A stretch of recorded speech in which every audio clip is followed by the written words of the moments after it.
Welcome to Political Star Talk, an enlightened show about astrology, politics, and the betterment of our society. Join your hostesses, Jennie, Sonya, and Sibyl, for an hour in the stars. This is Political Star Talk. Hello, and welcome everybody to another episode of Political Star Talk. You're here with Jennie, Sonya, and Sibyl. Today, our topics are going to be solar eclipse, summer eclipse, 9/11, and Cancer in 0 degrees. Sonya, we'll start with you. How are you doing today? I'm doing fantabulous, as a matter of fact. Thank you for asking. Good to hear. How's the weather over in Georgia?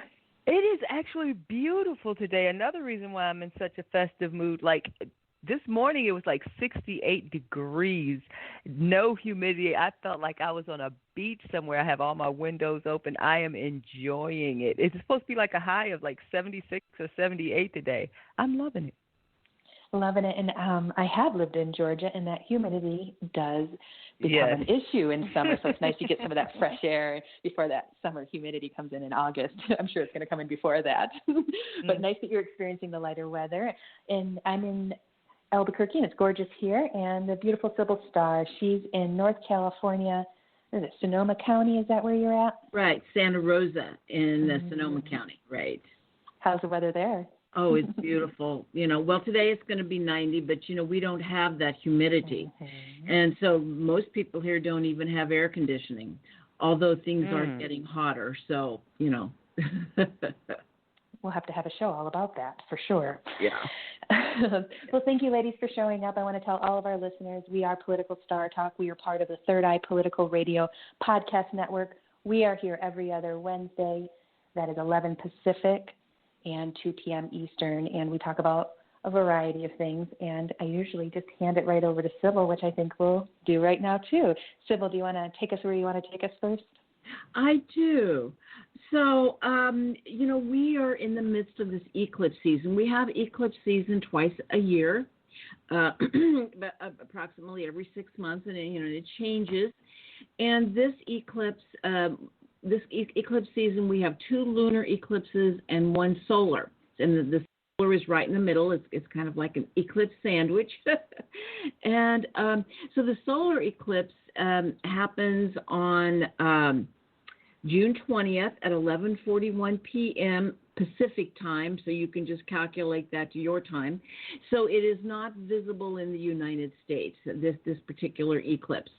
And so an eclipse happens when the moon lines up perfectly right in front of the sun, and so the light of the sun is blocked for a few moments. Well, it can be long, it can be minutes. It can sometimes be up to an hour, how long that it is blocked. And it's just really interesting, the science of it, because I'm trying to think, what is it now? Okay, the sun is 400 times the size of the moon, but the moon is 400 times closer to the earth than the sun. So when they line up perfectly, their disks look the same. They're the same size. And that's how the moon can move in front of the sun and block its light. So anyway, so that's what happens during an eclipse. The eclipse that we're having is what's called an annular eclipse. And what that means is there's a ring of fire around it. It's not completely black. It's black in the center with a ring of fire around it. And eclipses, they're and this is what's called a north node eclipse, which means it's an eclipse about moving forward. It's an eclipse about giving birth.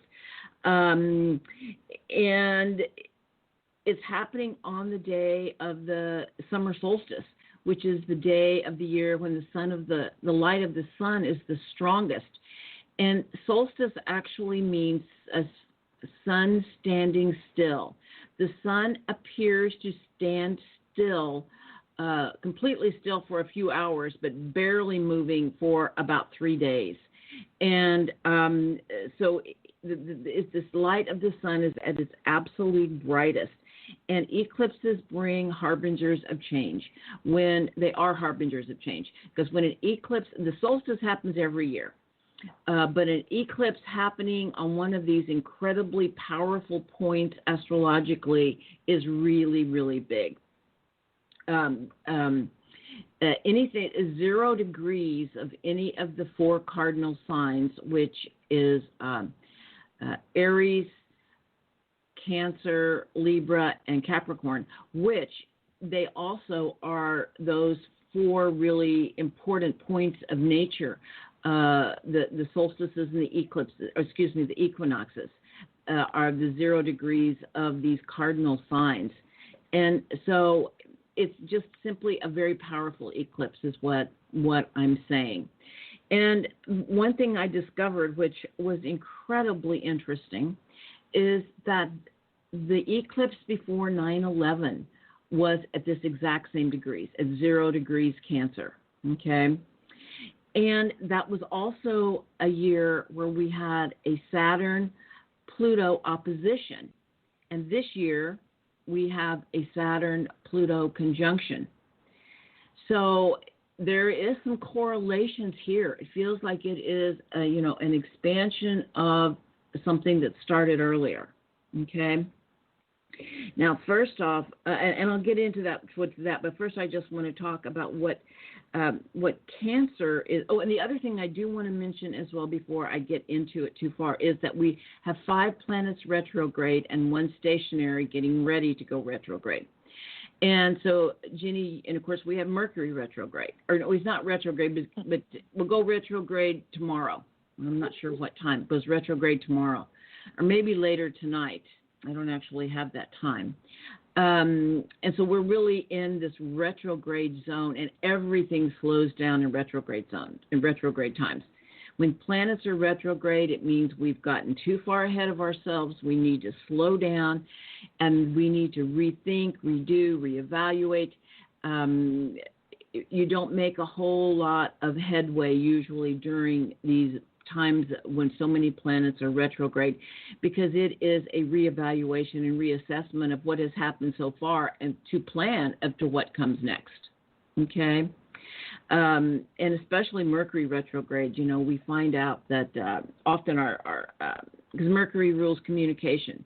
So anything to do with communication, those things start slowing down. And the internet and computers and all of those different things are communication tools, and so they're under the demise of Mercury, and so or domain of Mercury, I should say, and so they are impacted, and so it's one of those things you just kind of have to flow with it how it is, because there's teachings in there. Sometimes you just have to be paying attention. All right, so back to Cancer.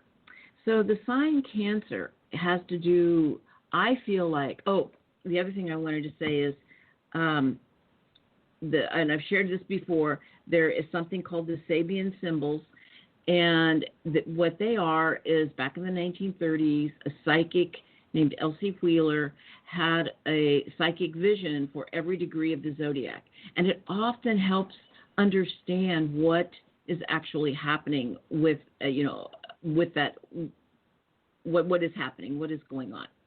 So the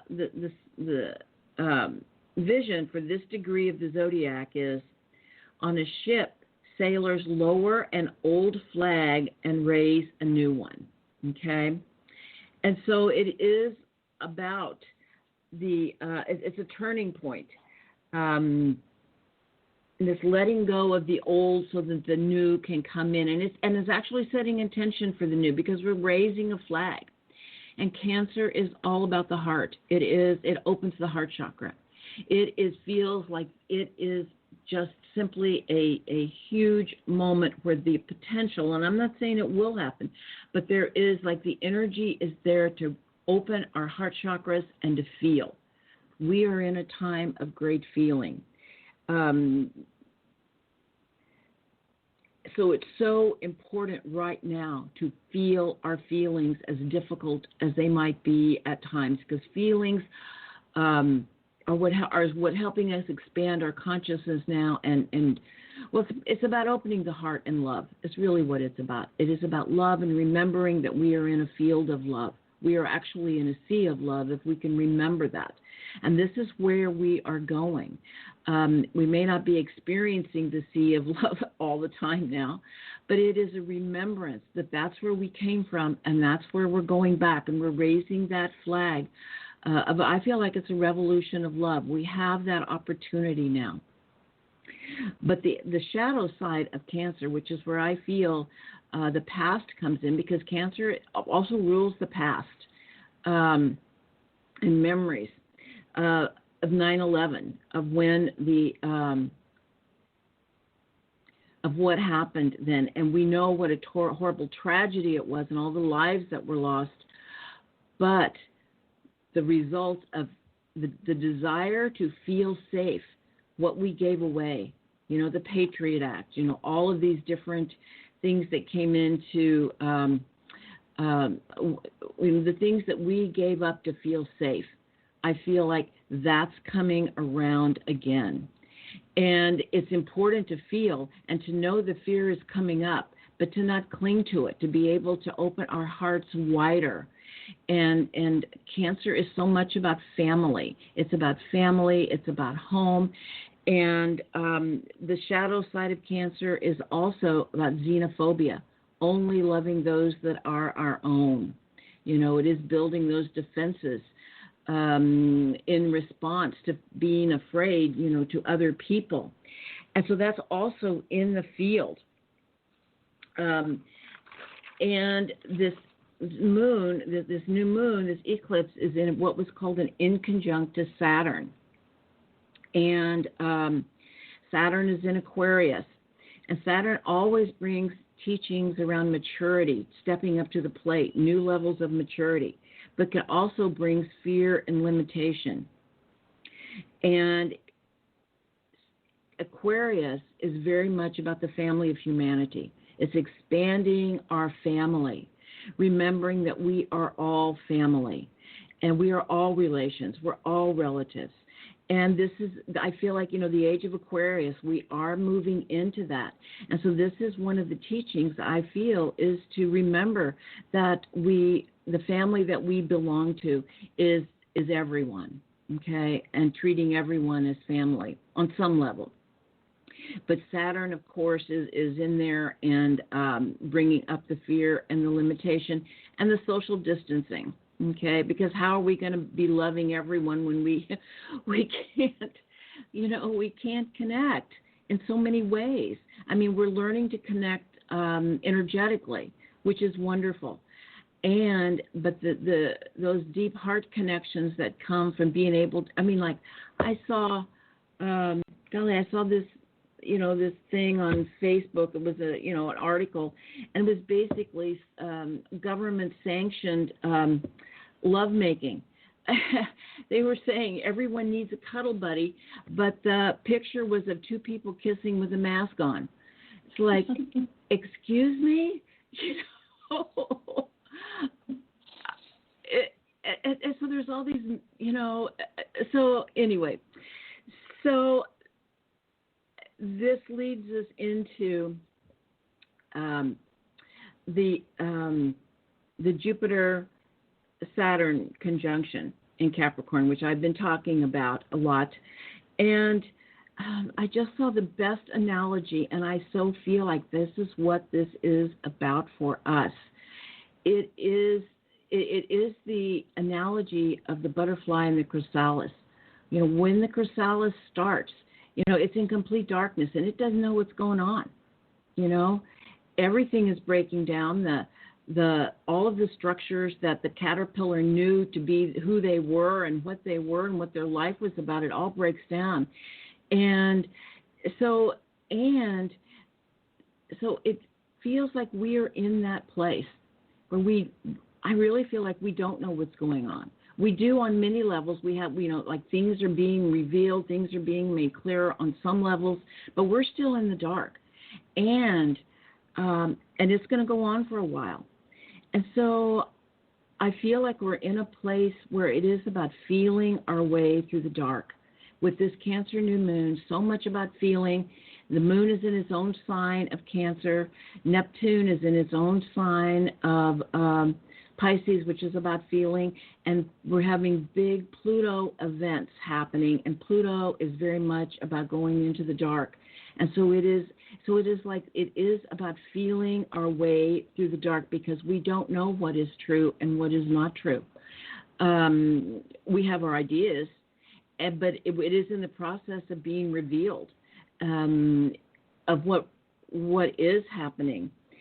And so this is where I want to bring in the chart of the USA. This is times where astrology can be really helpful, because it can see in the dark, okay, and help us understand what it is we're not grasping and seeing. So I'm going to pull up the chart of the United States here, okay. And so in the chart of the United States, we have a Pluto Mercury opposition. Mercury's at 24 degrees of Cancer, Pluto's at 27 degrees of Capricorn. We are in the process of coming into our own Pluto return, which I cannot even imagine what all that's going to be about. It's a very transformative process. But as I've talked about before, Pluto is he's god of death, and when he's active, there is a death process going on, but also a rebirth process going on, because that is the energy. We know nothing ever really dies. It is just transformed and reborn. But when you are in the middle of the breakdown and not yet in the rebirth part, it can be a little scary. And it's also great fertile ground for creating the new. But first, I just want to talk about, so Mercury. Right now, Pluto Pluto and Jupiter are both opposing this natal Mercury, and Jupiter is also conjunct our natal Pluto. So this whole aspect is activated.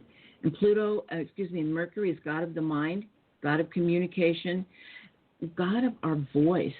He rules the voice. He rules speaking, teaching, learning, how we perceive the world. And so it feels like what is happening is that there is a transformation of how we perceive the world, how we perceive our country. Put it this way, because I'm really talking about the United States right now. And the thing is, having this aspect natally indicates that is what we have come in to do, was to transform how we perceive the world, okay, or how we perceive our world. And it's about having a powerful voice. So it feels to me like this time it's about truth telling, okay? And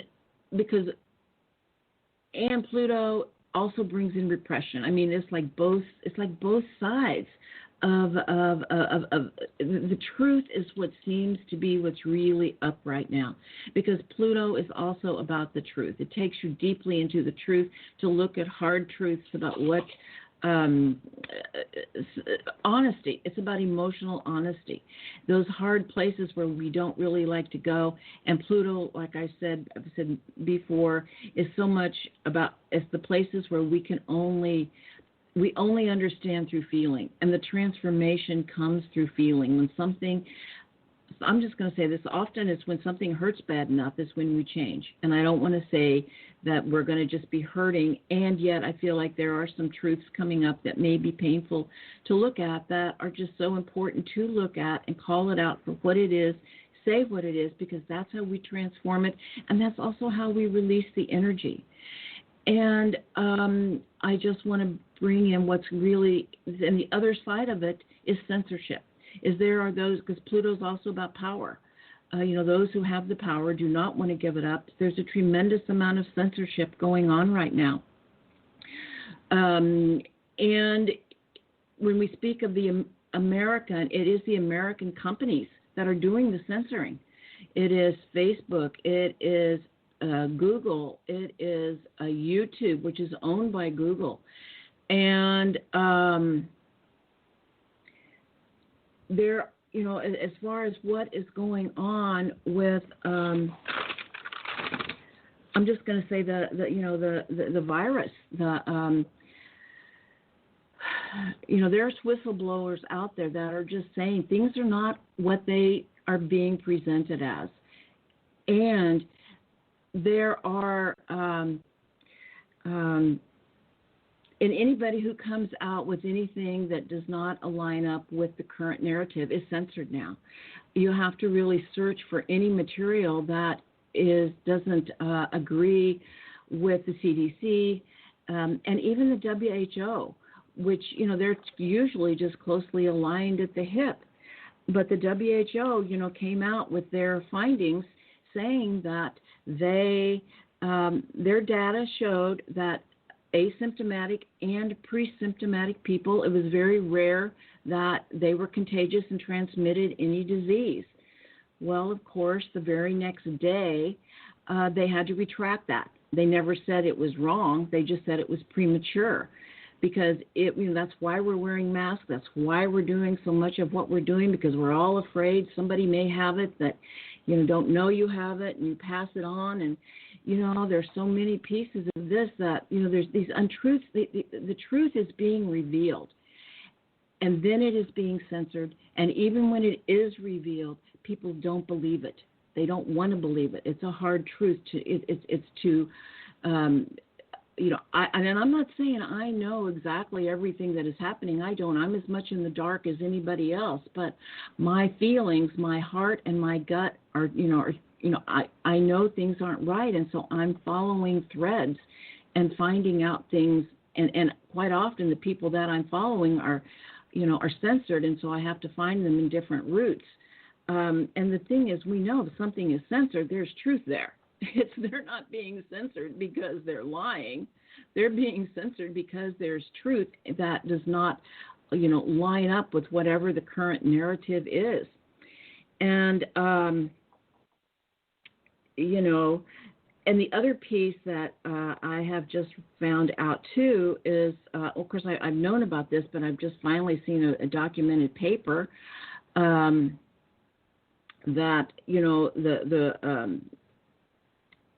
the role of toxins and poisons in how it seems to have a mechanism with this virus, the role of Roundup. I had read that in Italy, they were burning biodiesel fuel that was sprayed with Roundup, and that was what was the really big problem, why everyone there was actually getting sick, because it was in the air. Well, I just found out as well that New York City, Washington, D.C., and New Orleans, which not so much D.C., but New York and New Orleans are places where, this virus is really strong, and they are using biodiesel fuel sprayed with Roundup. So Roundup is in the air and people are breathing it, and they've long known that Roundup, even eating Roundup, impacts the lungs. And so, there's these pieces coming together, and these are the pieces that I feel like the virus is trying to teach us.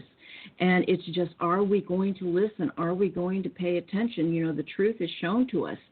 And then there's the course, of speaking truth to power, which is, of course, what the protests are about. And that's not going away either. It may have calmed down for a while, but, so many of these systemic problems and when I look at the chart of the United States, it's really coming due for us in a really big way. It's in the world, but it's really, really here. And,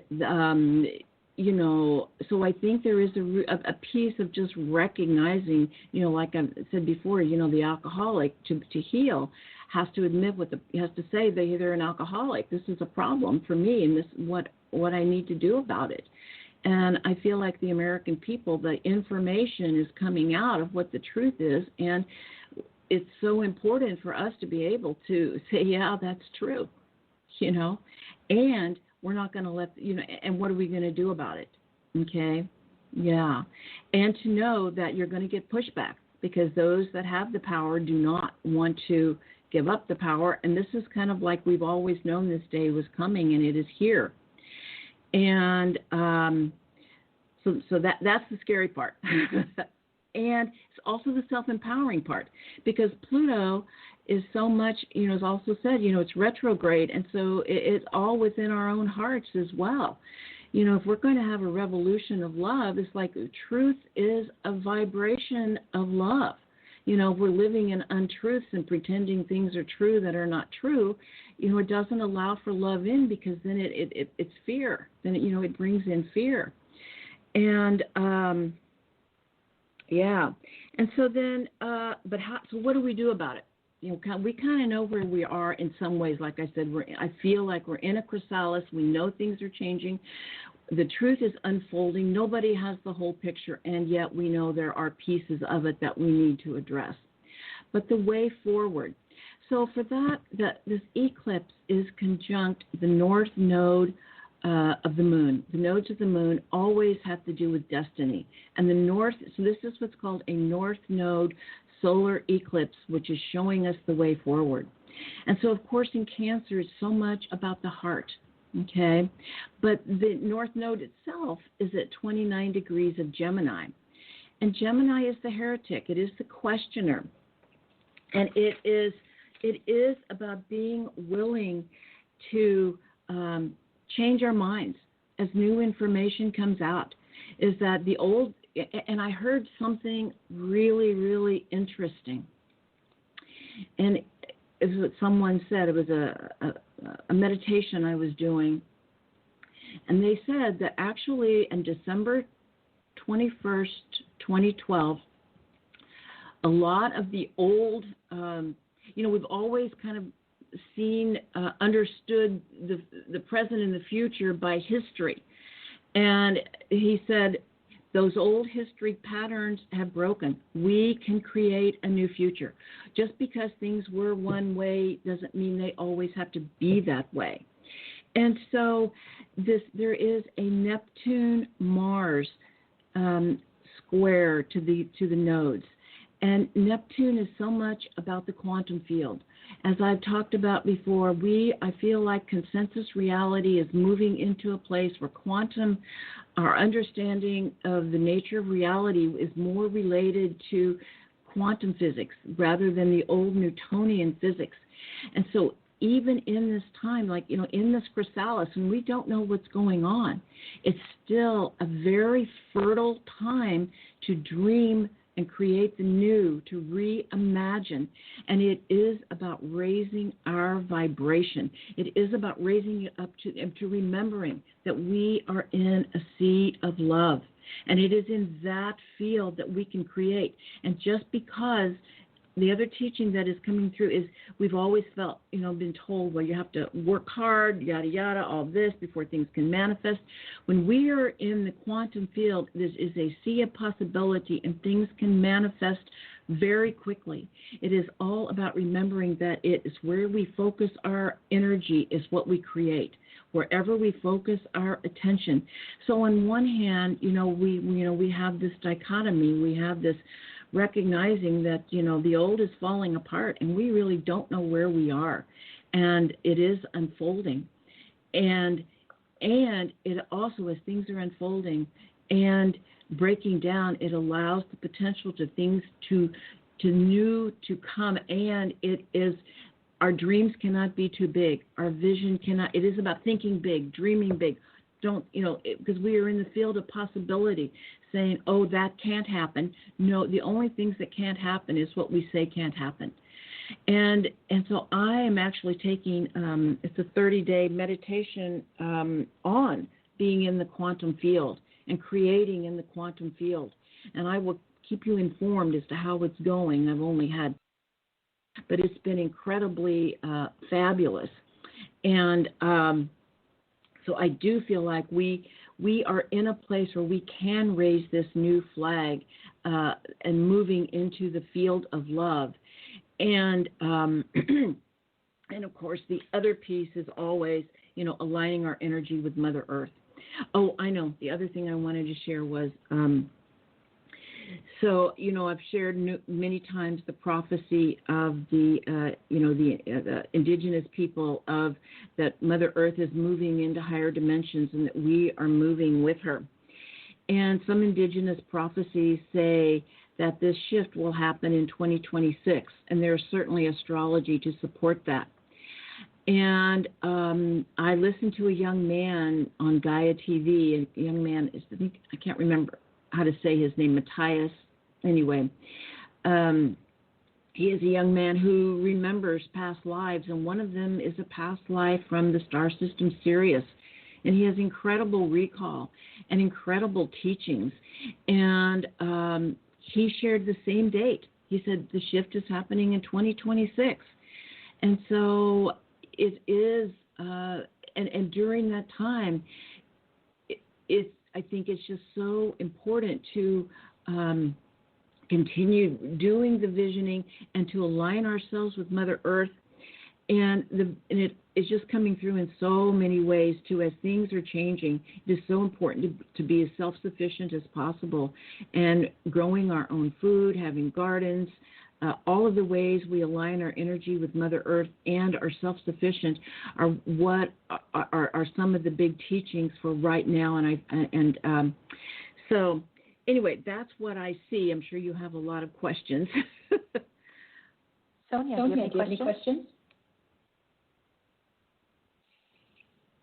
Yes. Oh, there's that echo. Well, not necessarily questions, but you did touch, Sibyl, on the timing of now and it being a late love and a great feeling. And just earlier today, as I was preparing, for today's shows, I was having the same feeling about being in a great age of in a great age to release our baggage, emotional baggage, because we're at a great time where we can release and transform energies. So I was pleased to hear you say something similar about the time being of now. So I appreciate that. I appreciate the North Node being in Gemini, and that's the heretic. I can dig with that. I feel like that is the way forward and a direction we can go, is bucking the system and having that heretic kind of energy. And I think it's here. I can see a lot of people not knowing what to trust, who to trust, and that's the beginning stages of where you get confused and then start looking inward and start finding the answers inside of you and resonating with your truth. Wonderful time to do that right now. And the universe is kind of pushing us along quite heavily, if I may say. Sibyl, it's always a pleasure to have you here. And we're going to run to a quick commercial. Everyone, we are Political Star Talk, and we're on the Third Eye Political Radio Network. You are listening to Heart Over Ego Radio, a network of shows offering healing and guidance for your beautiful journey. Tune in on Mondays for the Alchemy Sisters, 4 p.m. Pacific, 7 Eastern. Tuesdays, tune in and tune up. Body Awareness and Self-Care, 11 Pacific, 2 p.m. Eastern. Wednesdays, One for All is Love, 1:30 Pacific, 4:30 p.m. Eastern. Thursdays, Unbound with Cynthia Martin, 5 p.m. Pacific, 8 Eastern. Fridays, The Witching Hour with Green Witch Village and the Alchemy Sisters, 11 Pacific, 2 p.m. Eastern. And on Fridays, Rain Radio, 10 Pacific, 1 p.m. Eastern. Saturdays, Creating Heaven on Earth, 11 Pacific, 2 p.m. Eastern. And Sundays, Everyday Psychic Radio at noon Pacific, 3 p.m. Eastern. This is the Third Eye Political Radio Network. Welcome back, everybody. You're with Political Star Talk, and I'm Jennie, and with me I have the beautiful Sonya and the beautiful Sibyl. Sonya, do you have any questions for Sibyl? She covered a lot of ground in our first 30 minutes. No. Well, yeah, she did cover a lot of ground, and she hit on a lot of what's going on, because basically, everyone kind of wants to know, how is this going to affect, the present political current, the pandemic, the economy, civic unrest. I mean, there is a lot of activity taking place now. And it's in the news that the virus is starting to pick up again. So, with all the activity that's in the stars, at the end of the day, people want to know, how does this affect me? Yeah. And thankfully, we have all kinds of healers being able to kind of give their description and hold space. Like Sibyl. Sibyl, will you tell everyone how they can get a hold of you in case they'd like a personal reading? Yes, you can reach me at Sibyl at sibylstar.com, and I have a website, sibylstar.com, and you spell that SIBYLSTAR, and there's contact information there. I also have a Facebook. I have my Facebook personal page, and I have a page called Star Nation Oracle. And I have a YouTube channel called Sibyl Star where I have videos. So I do readings, I teach, and I do videos, readings, teach. Oh, and I'm on the radio show. Yeah, there's a fourth one, and you're on it. We love having you here. And we have Sonya Spirit, and Sonya Spirit has a show on our sister network, Heart Over Ego Radio. You just heard the ad for it. Sonya, you want to tell us a little bit about what your show is about and what you're doing? Yes, absolutely. So the title of the show is One for All is Love, and it is a radio broadcast about universal laws and really helping people become comfortable with understanding it, because you can read about it and then, it's something that you just read and let go, when it really affects every aspect of your life. And we are co-creators in this energy, and most of us don't know it. So it's, basically helping people discover how powerful they really are, that the power to create, which is God's power, is also imbued in us, and we have that ability, but ours is slightly different. So I get off into how we can manifest and how we're in our own way. Okay, and it spills off, into politics. It's not just spirituality, because everything, as Sibyl has stated earlier, everything is relative, everything is related. So, spirituality overflows into politics, overflows into the economy, psychology. Everything is just connected. Okay, I'm done. We appreciate you, Sonya.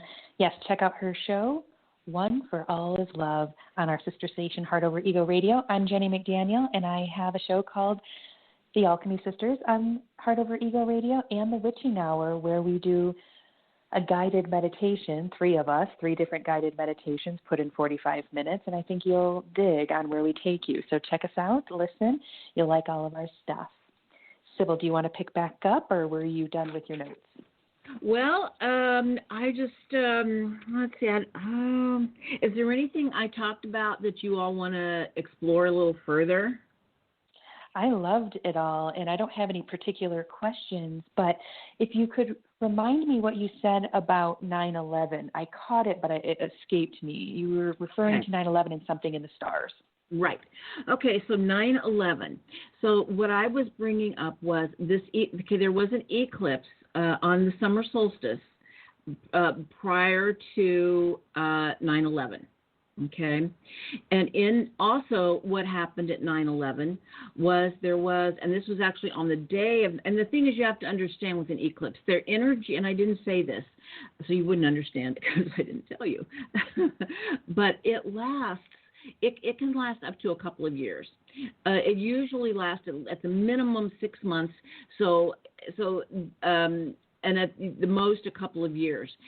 So this eclipse would have still been having its impact in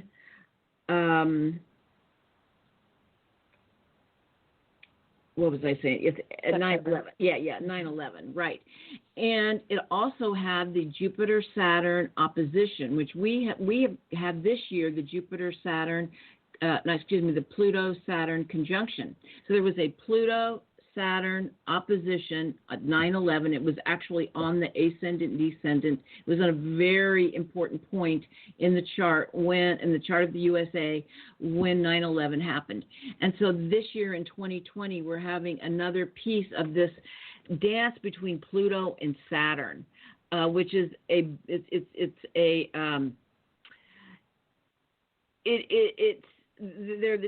two of the most powerful energies in the zodiac. Like I said, it's the Lord of Karma and the Lord of Death are dancing together. And and the piece where I felt like the Cancer eclipse, the eclipse on the summer solstice, how one of the teachings around Cancer is a sign that likes to feel safe. It's ruled by the moon, and so safety is just a really big emotional safety. Whatever we can do to feel safe. And at that time, whatever we can do to feel safe was that we gave away a lot of our rights. You know, the surveillance really started then, you know, with the TSA and Jennie, and I don't know how oh yeah, you're in your, I don't know. 40s, yeah. 40s, yeah. So you were, you're not like, you would have remembered everything that was going on then. It was 19 years ago. And I feel like we're at a new level of that, of giving away our, the amount of surveillance that, you know, with the tracing and the tracking, I mean, it's like this. Yes, the medicine has used tracing and tracking, like for AIDS, for tuberculosis, but they didn't put on every single person's phone. You know, I mean, these apps have been put on our phones without our consent, and actually, you know, unless you really keep up with the news, without our knowledge. And my understanding, or at least what I read, was that this app was used to track protesters in Minnesota. So the potential for misuse is just really high, and it can trace you where if whoever is the one who's doing the tracing and tracking, the government on some level, some part of the government, whether it's health or whether they turn it over to the police or whomever, you know, we can all be traced and tracked. It's on our phones, and we didn't ask for it, you know. So, and people are just going, okay, well, that sounds good. You know, I want to be traced and tracked. And and then originally when this came out, California has backtracked as well, but they originally came out and said that if you were discovered to be positive, they would go to your home, and if not every person in that home had a bathroom that they could use for themselves, you could be removed from the home. Children could be taken from their parents. And then they came back and said, no, they weren't going to do that. But the thing is, if you're positive, or if you have a friend that is positive, they start tracing and tracking you, you know. And so, and they can track your movements. That's the thing, is it's not just like who has it, because I'm just going to say it here. I turn mine off, and I get a notice that it's a location device. It is a location app is turned off, and to turn it back on. And so, I mean, it's these kinds of things. I feel like we're going into a time where it is really about opening our eyes. Mercury, this Pluto opposite the Mercury of the United States, it feels to me like we're being asked to open our eyes, to see with new eyes, and see what is going on, at least, you know, the best that we can. So that is the piece that I see, and I see, and I see that piece going global. It's like 9/11 was very much national, but I feel like this coronavirus piece is global, and there's a global agenda, and I'm not going to say I know exactly what it is. Of course, there's pieces I think I know. But, you know, because they are talking about, you know, this mandatory vaccine. And I also heard a doctor say, he said the reason people have been so, they've been able to sell this narrative is because people don't understand the nature of viruses. Mm-hmm. Because viruses don't keep coming back, you know. The reason it's coming back is because they've manipulated the life cycle of the virus. If they just let everybody get herd immunity, let us have it, you know, it would just move on through. You know, the piece is that it's more than the virus. You know, it is the pollution. It is the Roundup. It is, I mean, it's all of the pollution that we're living with that is impacting our world and each other. And this is the teaching, and this is the piece no one wants to come out, that it isn't just a virus, is that this virus somehow has the ability to unmask toxins that, and like they say, it's actually the host. People who've been living in places where they have, let's say, Roundup in the air, their lungs are beginning to fail. And so the virus comes along, and then they fall. They also say vaping. They're finding out that vaping and how it is so damaging the lungs and makes one more susceptible to any pathogens that are coming along. So, I feel like these are some of the things that, and of course, just the one piece back to the vaccine is, the sovereignty of our own body. Can a state mandate that everyone take something whether they want it or not? Who owns our bodies? I feel like these are some of the questions. These are some of the things that are really coming up. And that's how I feel like it's related to 9/11. It was like the eclipse and the Saturn-Pluto aspect happened during that time, and it's happening again. So it's kind of like a replay, but in a different way. So, Jen, it's a long response. No, thank you for that. It really does help me see it a little more clearly. I have an echo, so I'm going to hand you over to Sonya. Oh, no. Well, that was interesting. I have a little bit one. Well, it's gone now. Okay. Yeah, so I definitely get that part about, the creep, so to speak, the security creep, or the things that we let fall under that creep. And I'm not sure that people actually allow this to happen. It's just that we get so caught up in our lives, we're so distracted that, our congressmen, our policymakers just pretty much do what they want to do, and they're usually led by lobbyists, and political action committees. So, it is what it is. But go ahead. Mm-hmm. Well, I was going to say, ladies, my echo's gone. Thank you for that. I want to spend a few minutes, and if you don't mind, talking about the election. We haven't covered that in a few minutes with everything else taking the cake, so I thought we would look at that and see what we thought. I'll start, and I'll hand it over to you, ladies, and we'll have a few minutes to talk about it. I'm not real excited about Biden being the Democratic nomination. Not excited about Trump, so I'm not really excited about any of it, but I am watching it, and it's going to be a very interesting game. And in my opinion, it feels like, and this is kind of an energetic and just kind of a discernment, I feel like Trump has made enough of a mess that he's not going to pick it back up in November. Do either one of you guys have a thought on that maybe Trump screwed up so bad that it's going to just be handed over to Biden? Well, I've told you a while ago, yeah. But the problem is I don't see Biden he doesn't do it for me either. Now, so I'm with you. Neither one of the candidates does it for me. But I really don't get the feel of either one. I don't sense a President Biden. I just don't sense that. So, I don't know what's going to happen, and I can be completely wrong. Yeah, right. Mm-hmm. And I could be completely wrong, but I don't feel either one. I mean, how the president got into office the first time around, it's still a mystery of sorts. So, if he gets back in, he serves a political purpose. He serves a purpose. It's not to be a political leader. We all know that. It's not to lead to people. It has nothing to do with that.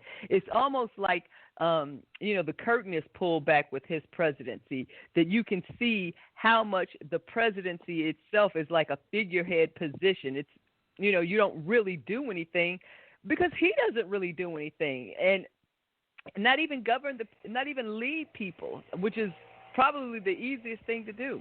I'm going to hand it over because I'm having some background issues. Sure. Sybil, do you have any ideas? Do you have any feels if it's going to be President Biden or President Trump? Oh man, what I see, I see this huge Mars component happening in the fall, and Mars is the warrior, Mars in Aries.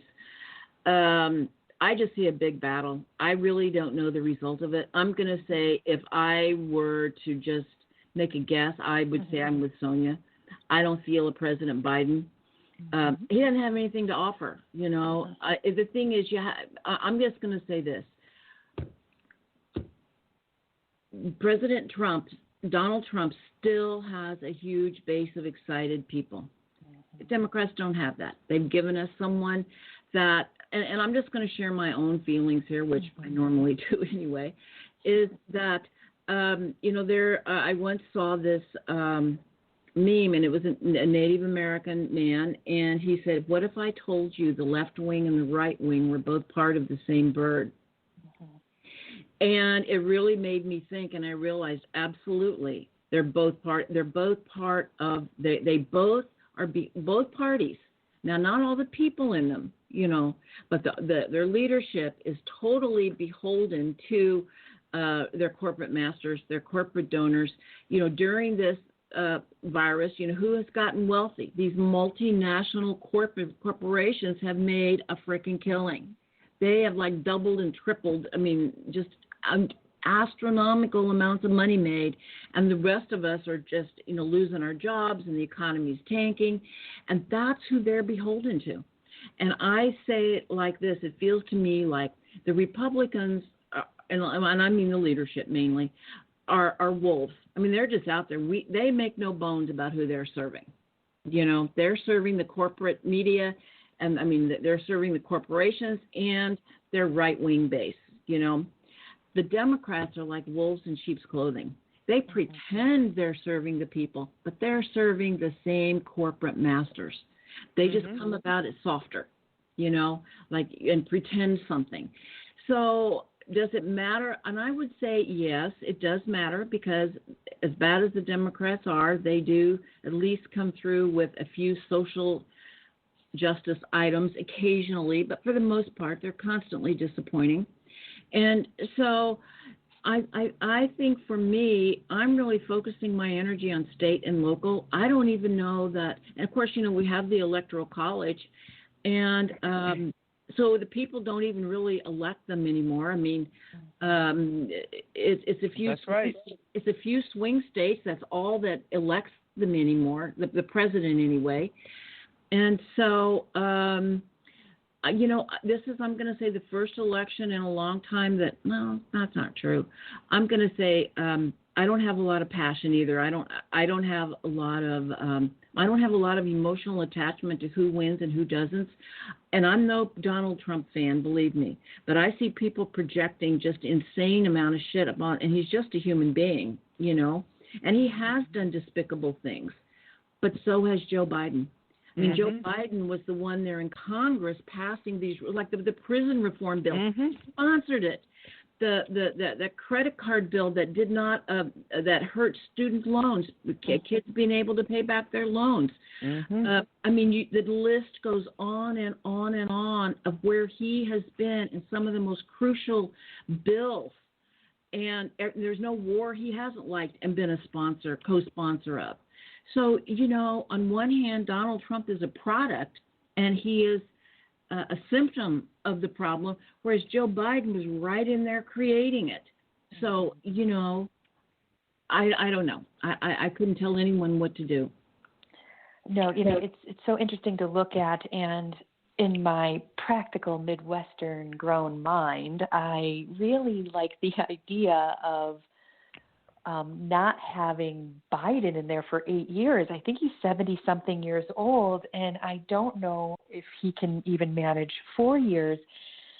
And this is, again, a practical thought. If Trump gets it, which he very well may, that's 4 years he's got left. We can come up with a better Democratic runner. And again, I'm not a Democrat, but I'd like to see someone a little more heartful in there. So it'd give them 4 years to figure something out. Whether they do or not is up to them. But I do think 4 years of Trump compared to potentially 8 years of Biden, I don't know. I might take Trump for 4 more years and get a new fresh start.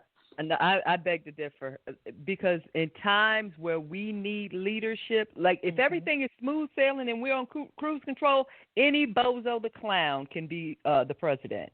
True. But like when we were going through the global pandemic, when we were being hit hard, there needed to be leadership. He needed to step up. We need to have all our PPEs not be shipped abroad.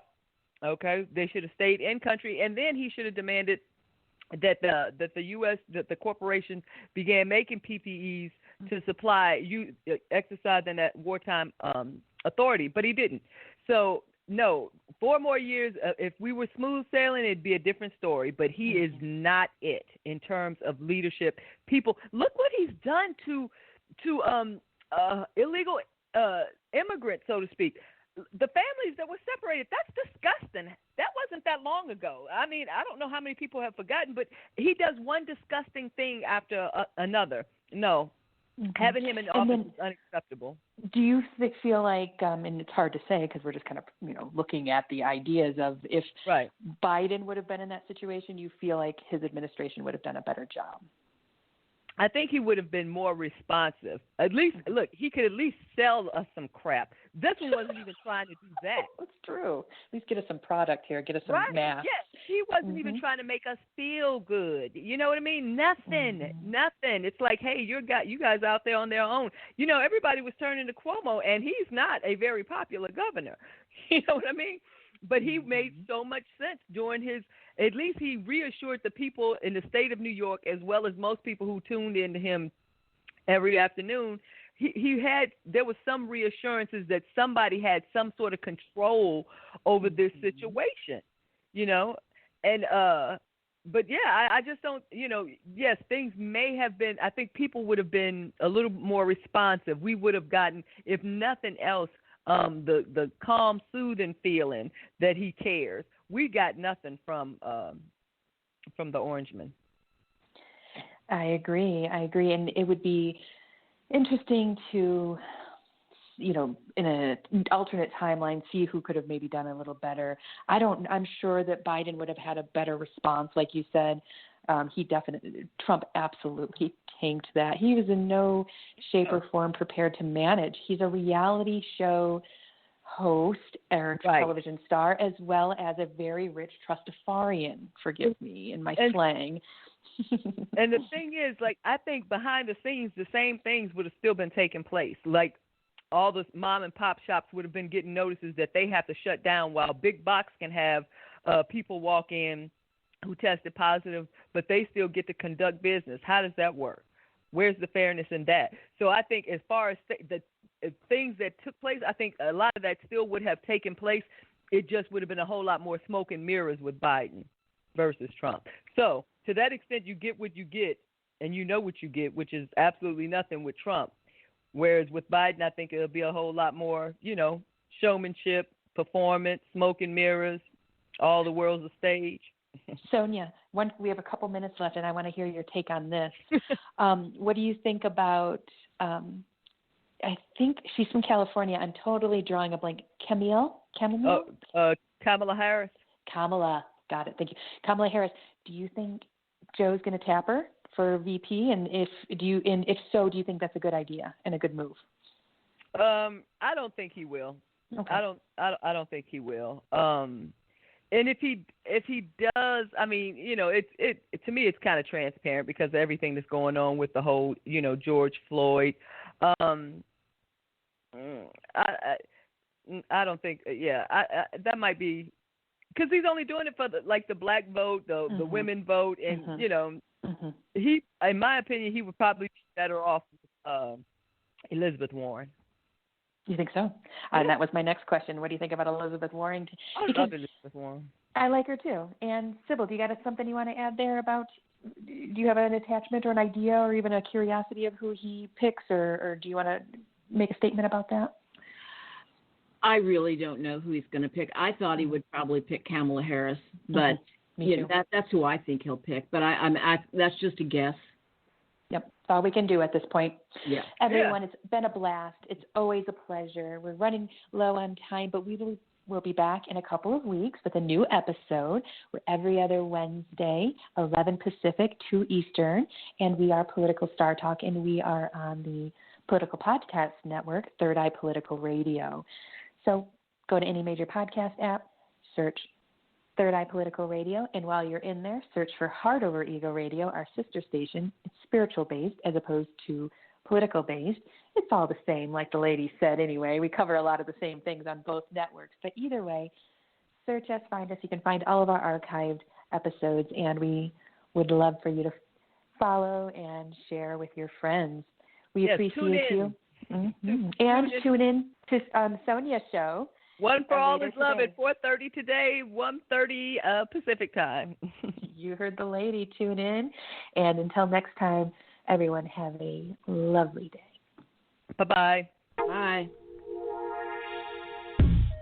Welcome to Downward Dogma, a podcast that explores and challenges today's authority system.